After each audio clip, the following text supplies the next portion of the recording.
Ya, saya mau remind lagi. Tadi pernyataannya Hensat yang menarik saya adalah sepertinya Pak Prabowo sudah mendesain kabinet ini untuk 2 periode. Dan pertanyaan kemudian apa, mampukah nama-nama yang muncul ini dan kompatibel nggak nih dengan buku yang dibikin Pak Prabowo tadi, Paradoks Indonesia tadi? Harus kita percaya memang Pak Prabowo memiliki kualitas yang berbeda dengan Pak Jokowi. Saya yakin dia lebih baik. Dan salah satu kelebihannya Pak Prabowo itu dia bukan artificial leadership. Jadi dia tidak suka tampil dalam citra. Maksudnya yang sebelumnya artificial leadership. Artificial. Oh ya? Iya dong. Okay. Dia tampil apa adanya dan bicaranya belak-belakan. Satu yang saya suka dari dulu dari beliau itu adalah bahwa dia ingin menjadikan Indonesia macan Asia. Sehingga saya harus memberikan kesempatan kepada Pak Prabowo untuk memimpin negeri ini dan memimpin kabinetnya. Udah habis apakah kabinetnya ini akan kompatibel dengan paradoks Indonesia?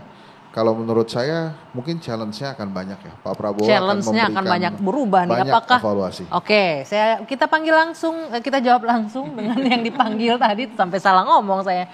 Yang dipanggil sebagai saya nggak tahu calon menteri, wakil menteri atau kepala badan. Apakah akan kompatibel nggak dengan cita-citanya Pak Prabowo menjadikan Indonesia macan Asia? Kabinetnya maksudnya kompatibel. Ya. Pertama begini, kalau bicara ini Hensat dulu ya. Pak Jokowi jelas bukan pemimpin artifisial karena karyanya banyak. Dekat dengan rakyat itu sudah jelas-jelas terbukti. Luar biasa itu, bisa dites itu. Kalau Pak Jokowi ketemu dengan masyarakat dibandingkan Hensat ketemu masyarakat, saya yakin jauh lebih rame. Pak Jokowi ketemu dengan masyarakat itu satu bukti bahwa dia nggak artifisial. Yang kedua, yang sudah dikerjakan sangat banyak. Ya, misalnya saya ulangin ya. Membangun 6.000 km jalan nasional, 2.700 km jalan tol baru, 366.000 km jalan desa, 1,9 juta meter jembatan desa, 1,1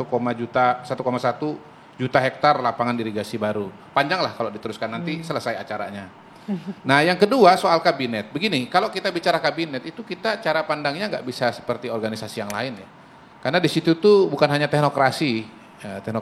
Soal teknokrasi pun saya yakin bisa dipenuhi dengan dengan sangat baik. Ya, misalnya aja kalau kita bicara nama-nama calon yang ada ya. Nih misalnya nih Pak Abdul Mukti jelas cocok jadi Menteri Pendidikan karena memang bidangnya di sana. Kita bicara Menkominfo Mutia Hafid, memang latar belakangnya adalah jurnalis, memang skillnya dia punya. Kita bicara siapa lagi? Pak Agus Adrianto kemungkinan jadi Menteri bidang lapas dan imigrasi, ya memang penegak hukum. Ya lagi-lagi panjang lah kalau kita bicara soal teknokrasi. Nah, tapi yang nomor 2 yang saya mau ingatkan di sini, kalau kita bicara kabinet, kita juga bicara mengenai kebersamaan, kita bicara mengenai persatuan, kita bicara mengenai representasi. Kenapa bangsa ini sangat-sangat besar? Kalau hanya dia harus diwakili oleh partai politik, dia diwakili oleh ormas, dia menggambarkan keragaman suku, keragaman masyarakat, gitu.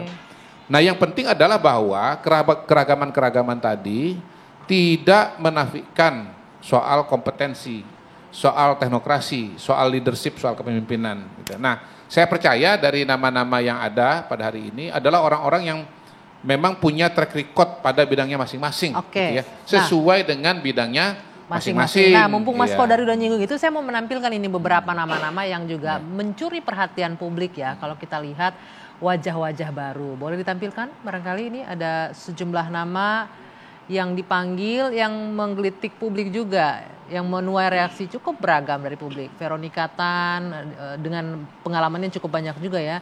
Kemudian Raffi Ahmad, artis YouTuber, dan kemudian Yovie Widianto,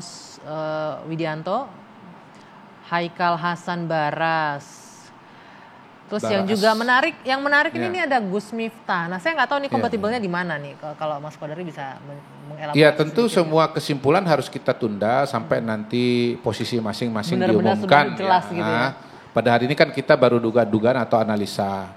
Soal Raffi Ahmad, kalau dia ditempatkan untuk sektor ekonomi kreatif, saya kira siapa yang bisa membantah bahwa pada hari ini Raffi Ahmad salah satu konten kreator, salah satu seniman kita yang paling kreatif, dan bukan hanya kreatif tetapi juga dia mampu membangun suatu usaha dalam skala yang besar dan menciptakan lapangan kerja. Menciptakan lapangan kerja gitu. Bahkan dia di-engage oleh grup-grup televisi besar misalnya. Ya. Yovie Widianto kalau nanti dia berkaitan dengan dunia seni, siapa juga yang mau membantah? Salah satu pengarang lagu yang paling terkenal. Siapa yang nggak kenal dengan Jadi lagu? kompeten di bidangnya masing-masing begitu betul. ya. Di bidangnya masing-masing. Gus Miftah. Miftah. Beliau seorang pendakwah, seorang ustadz, terbukti dengan kinerjanya dan terobosannya berdakwah di daerah-daerah yang pada waktu itu atau bahkan sampai sekarang pendakwah tuh nggak mau masuk dan nggak bisa masuk. Tapi dia bisa masuk gitu. Daerah-daerah yang cukup kalau kontroversial. Gus Miftah kan dia sudah mengatakan kurang lebih tugasnya itu berkaitan dengan moderasi agama.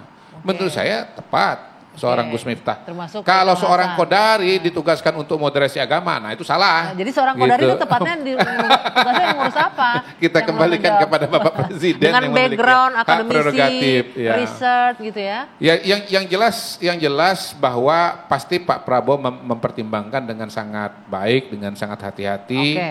Dan kita lihat bahwa timnya pun juga dipersiapkan dengan sangat baik, dengan sangat sistematis. Oke. Ya. Jadi Prof. Lely? kita harus membangun optimisme itu, Ya, ya. ya. Dan saya satu lagi soal Prof. Lely tadi soal sinyalemen bahwa termasuk juga Bang Hensat ya, ini kabinet instruksi Jokowi.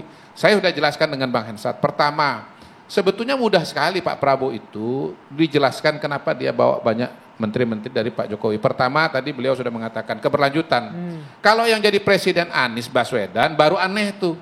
Kalau di situ itu banyak menterinya Pak Jokowi. Lah ini Pak Prabowo yang Karena memang didukung. perubahan ya, Iya. gitu ya. Iya, Dan aneh juga kalau misalnya Anies Baswedan terpilih tiba-tiba ada Kodari di situ. Kalau menang Pak Anies Baswedan, Presiden Indonesia menang pada ini, yang dipanggil ke temu presiden itu Henry Satrio. Tapi kan sedikit Mbak Lely. Nah, saya mau menjawab begini aja soal kabinet ya. Beliau ini adalah orang yang ketemu dengan menteri-menteri itu ya. 5 tahun dia kenal kemampuan masing-masing ya. Dia tahu apa bidangnya masing-masing. Jadi sesederhana bahwa ya Pak Prabowo itu memilih orang yang dia kenal. Kan nggak mungkin kita memilih orang yang dia kenal. Ya, oke. Terakhir betul. Udah, betul. cukup. Nggak, ini penting sekali karena belum pernah diucapkan di media. Apa? Saya sudah tanya dengan Pak Prabowo langsung. Ya. Pak, yang menentukan anggota kabinet siapa? Kameranya di sini. Oh itu kameranya ya. Ya. Saya sendiri. Tidak ada Tidak ada bisikan-bisikan Tidak ada. dari pihak-pihak tertentu, Tidak ada. titipan-titipan. Iya, beliau dapat masukan tentu saja dari timnya, oke. tapi semua keputusan dari beliau. Jadi tolong jangan ada versi yang lain-lain. Itu ya udah benar. Karena saya sudah nanya langsung Enggak. dengan Pak Prabowo Iya, karena memang bahwa kan ini prerogatif keputusan presiden, Mas murni Kodari. Pak Prabowo Iya. dan ini prerogatif presiden. Iya betul, itu tidak bisa dibantah. Nah, pokoknya kalau Pak Karena Prabowo-nya nggak dibantah ngomong itu. sendiri sih sama aja itu. Gimana? Itu versinya Pak Kodari kan kita nggak bisa nanya ke Pak Prabowo. Nggak bisa Papa dikonfirmasi. juga, Bisa. tapi kan saya Nah, tidak masalahnya, mungkin ngarang orang-orang- bahwa saya nanya kepada Pak Prabowo. Nggak 17 orang itu beneran nggak kompatibel dengan paradoks Indonesia? Masa sih ada Nggak orang-orang terjawab tadi tuh. yang Kompatibel nggak Pak Wi? Erlangga Hartarto, ada Dito, ada Nah, itu apa lagi tuh? PR-nya Pak Wi. Saya sih kalau Udah Sri dicoba. Mulyani oke lah, Erik oke lah. Yang Kalau ini- Jangan kalau abang ini- dulu, saya dulu jawab. kalau ini oke nggak? Gini. Itu oke banget Ini tuh. oke. Oh, jangan banget. beliau dulu yang jawab gini. Gini loh, menteri-menteri Pak Jokowi ini melaksanakan program hilirisasi, mengambil alih ya aset-aset negara yang dulu dimiliki oleh asing, privat dan seterusnya. Hilirisasi itu adalah manifestasi dari gagasan Pak Prabowo di dalam paradoks Indonesia dan di buku-buku yang lain, bagaimana kekayaan alam Indonesia itu Dikelola untuk untuk rakyat sebesar-besar Indonesia. kemampuan Nah, makanya rakyat. tadi kan Bang Kodari bilang itu ada infrastruktur panjang-panjang gitu. Apakah itu bisa menutupi kebocoran yang misalnya Pak Prabowo Subianto pernah sampaikan? Oh, Belum itu tentu. nggak nyambung. Nah, makanya maksud Itu saya, jaka sembung bawa golok Tadi itu. kan diambil contohnya kan, wah Pak Jokowi infrastrukturnya Gini, Bang begini, Henry, infrastrukturnya Bang Henry, begini, ya. infrastrukturnya begini. Pembangunan infrastruktur itu saya ini lagi ngebelain Pak dipersiapkan Prabowo nih, Pak untuk Prabowo ya. pertumbuhan ekonomi, Nanti untuk dipanggil. kegiatan ekonomi. Nanti dipanggil. Di Ulang mana-mana tahun yang kan namanya Pak pembangunan Prabowo nih. infrastruktur itu merupakan syarat wajib bagi pertumbuhan ekonomi. Nggak ada pertumbuhan ekonomi bisa berjalan dengan optimal tanpa pembangunan infrastruktur. Karena Justru menciptakan Pak Jokowi lapangan ini kerja. meletakkan Iya, benar. dasar Oke. ya syarat-syarat bagi pertumbuhan ekonomi 8% yang ditargetkan oleh Pak Prabowo Subianto. Oke, Ini Pak kerjasama Wi. yang luar biasa ini. Pak Jadi Wi, gini, Pak kompatibel Prabowo. atau tidak Saya- nih saya dengan menjawab begitu. cita-citanya? Ya, silakan Pak Saya Wiyadi. menjawab begini, 17 menteri. Kalau kita lihat 17 menteri itu kan sebanyak ekonomi. Ada satu Pak Tito Mendagri. Kenapa Mendagri? Ya. Dito Pak Aryo Tito, ya. Tejo, Menpora, Kenapa Menpora. Mendagri? Karena pada saat ini situasi stabilitas kita butuhkan dengan adanya pilkada serentak seluruh Indonesia. Ini adalah salah satu hal yang memang kehati-hatian Pak Prabowo dalam menjaga stabilitas. Karena Berarti tetap stabilitas Pak Tito politik, nih ya, ya, Mendagrinya stabilitas ya. politik. Oke. Nah kemudian kalau kita bicara ekonomi, Bu Sri Mulyani, Pak Erlangga Hartarto, dan Pak Erick Thohir, dan yang lain-lain secara ekonomi, ini adalah untuk menjaga situasi kondisi daripada perekonomian kita dengan pertumbuhan ekonomi yang ada. Jadi kita melihat di sini bahwa tadi sempat disinggung mengenai masalah hilirisasi. Betul. Ini adalah tidak lebih daripada apa yang disampaikan di Paradak Indonesia. Bahwa kekayaan alam Indonesia tidak bisa dimanfaatkan sebaik-baik mungkin dan dimanfaatkan oleh rakyat Indonesia. Sehingga rakyat Indonesia masih miskin. Oke. Nah, ini adalah salah satu kenapa kita harus yang namanya mengenjot penerimaan pendapatan negara. Dengan adanya kita sebagai kaya, negara yang mempunyai sumber daya alam. Oke, Ini baik. adalah salah satu hal yang hilirisasi ini yang memang harus digenjot. Ya Kita jawabannya nggak bisa kompatibel dipotong. ya. Bisa saya ringkas berarti kompatibel ya dengan Iya, kabinet yang semuanya sekarang. itu. Oke, baik Pak Wi, terima kasih. Nanti kita lanjutkan lagi. Satu hal yang menarik yang Pak Prabowo juga sempat nyampaikan di beberapa pidatonya bahwa dia akan merangkul semua orang. Ini yang lagi ditunggu-tunggu 2 hari ini agak panas dingin pertemuan antara Bu Mega dan Pak Prabowo. Apakah itu akan terjadi dan bagaimana narasumber saya melihatnya? Kira-kira kemungkinannya akankah nanti merubah kembali peta kabinet yang sudah mulai tergambarkan dalam 2 hari terakhir ini? Kita jawab usai jeda sesaat lagi di Kelas.